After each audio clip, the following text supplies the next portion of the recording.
Olá, sou Ana Paula Alfredo, sou coach, consultora e hoje eu queria falar sobre reinvenção, as 3 fases das grandes mudanças na carreira.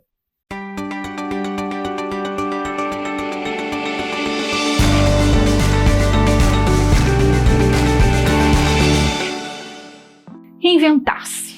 Você já sentiu vontade de começar de novo, de começar uma nova etapa na sua carreira, por exemplo? Esse desejo pela reinvenção é bastante comum quando enfrentamos alguma crise, algo que nos faça parar de um jeito ou de outro e buscar uma solução. Essa pausa, esses pensamentos, ajudam meio que a delinear os objetivos, o que a gente quer alcançar, a visualizar e começar a se acostumar com uma nova realidade e fazer planos, muitos planos. Mas essa decisão é apenas uma expressão da nossa vontade. É preciso muito mais para que ela saia do mundo das ideias e se torne real. Vamos usar como exemplo, mais uma vez, a pandemia. Por diferentes motivos, várias pessoas decidiram repensar suas carreiras. Os impulsionadores dessa vontade foram vários, como a perda do emprego, a mudança de trabalho para outro tipo de rotina, a experiência de ter os filhos e a casa mais perto, a oportunidade de experimentar um outro estilo de vida, vivendo fora das grandes cidades ou tendo horários alternativos. Independente da razão, muitas pessoas foram meio que empurradas a repensarem tudo. O mundo havia mudado e elas precisavam se adaptar para sobreviver. E nesse caminho,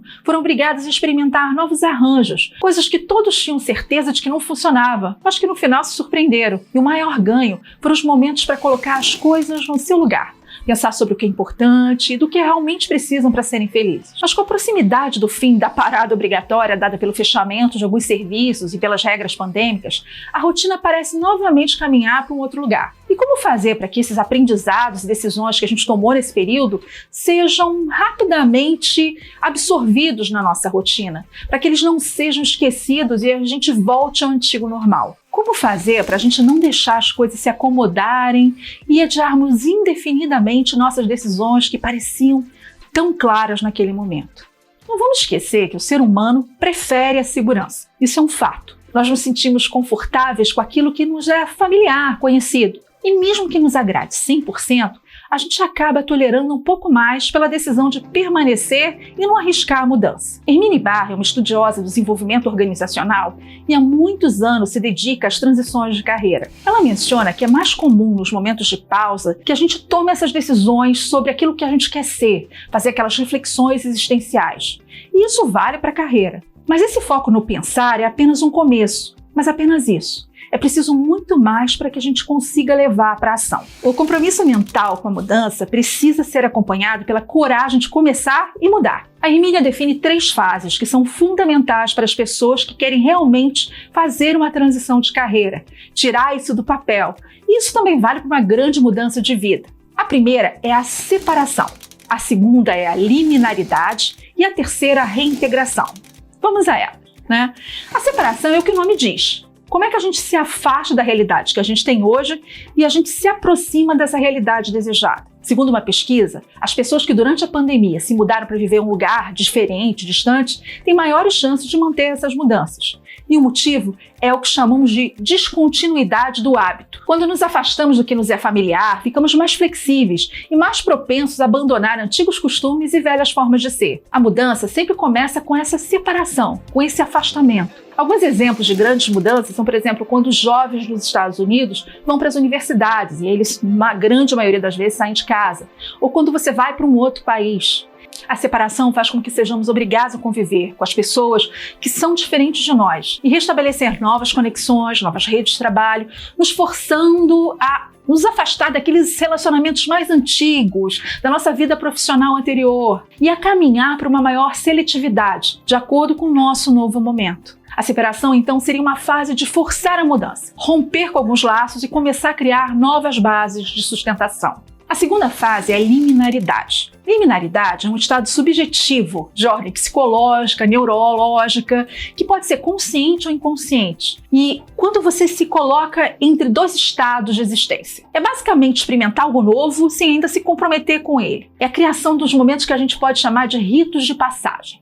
Uma das coisas que limita a mudança é a incerteza de que a gente vai ser feliz ou bem-sucedido no novo caminho. Às vezes, a gente tem mais de uma opção para pensar, né? A gente não tem a certeza de que é aquele caminho que a gente quer experimentar. E essa oportunidade vai fazer com que a gente adquirindo novos conhecimentos, gerando novas experiências, serviços voluntários, trabalhando pro bono, a gente consiga viver essa nova experiência sem estar de fato nela. Eu vou usar o exemplo do início da minha carreira, quando eu comecei a fazer a faculdade de comunicação. Eu sabia que eu não queria ser publicitária no final, mas eu não sabia em que área eu queria trabalhar. Então fiz estágio em marketing, fiz estágio em assessoria de imprensa, eu comecei a trabalhar como pesquisadora, eu fiz um trabalho em rádio, em televisão, e aí eu comecei a entender que a área que eu gostava mesmo era o marketing dentro de empresas. Então eu consegui vivenciar um pouquinho, e na hora que eu tomei a minha decisão, eu me senti muito mais segura. Essa questão de buscar novos conhecimentos, fazer pro bonos, trabalhar voluntariamente, pode ajudar vocês a buscar uma maior expertise e investigar, experimentar, meio como num estágio de novo, essas oportunidades de trabalho. Mas é preciso criar um período finito para fazer isso. A gente tem que chegar num ponto que tem que ter um momento de decisão. Então a gente tem que determinar, depois de um ano, depois de tantos meses, eu vou parar e tomar a minha decisão. E essa decisão, ela não precisa ser definitiva, né? Ela pode ser uma decisão que vai até a sua próxima mudança de carreira.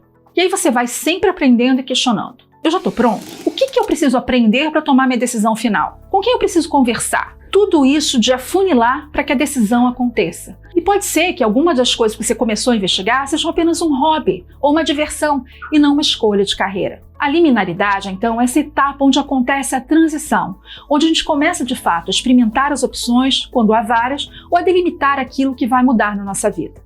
A terceira fase é a reintegração. Essa é a fase mais delicada, porque é quando as mudanças precisam ser consolidadas. Um exemplo significativo é com relação, por exemplo, à pesquisa realizada pela Alexandra Michel, de Wharton, que ela investigava as consequências físicas do excesso de trabalho em alguns profissionais do mercado financeiro. Para eles, os hábitos de trabalho excessivos estavam tão incorporados às suas vidas que mesmo quando eles assumiram novos trabalhos em novas empresas, muitos deles tiveram recaídas. As novas posições, elas demandavam muito menos dedicação deles, mas eles não. Eles continuaram exigindo deles mesmos a mesma carga horária, o mesmo volume de trabalho, como se não tivessem conseguido se afastar psicologicamente daquele estado anterior. O que eles concluíram nesse estudo é que romper o hábito que a gente consegue com a separação abre uma pequena janela de oportunidade e que se a gente consegue, nesse momento, consolidar por algum tempo, a gente tem mais chance de sucesso. Alguns estudos apontam para 3 meses e a gente precisa aproveitar esse fôlego dado pelas conquistas dos primeiros dias e a celebração de cada momento onde a gente conquista um passinho à frente para que a gente ganhe energia para enfrentar o processo até o final.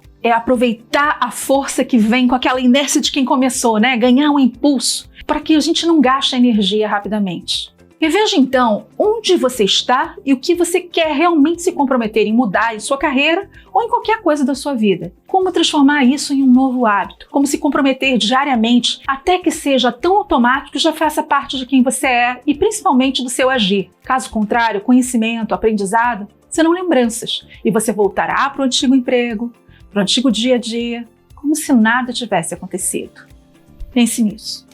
Se você quiser conversar mais sobre esse assunto, se você tiver uma experiência para compartilhar com a gente, aproveita, se inscreve no canal, manda uma mensagem, um e-mail. A gente tem o maior prazer de ouvir as histórias e tentar colaborar com a mudança.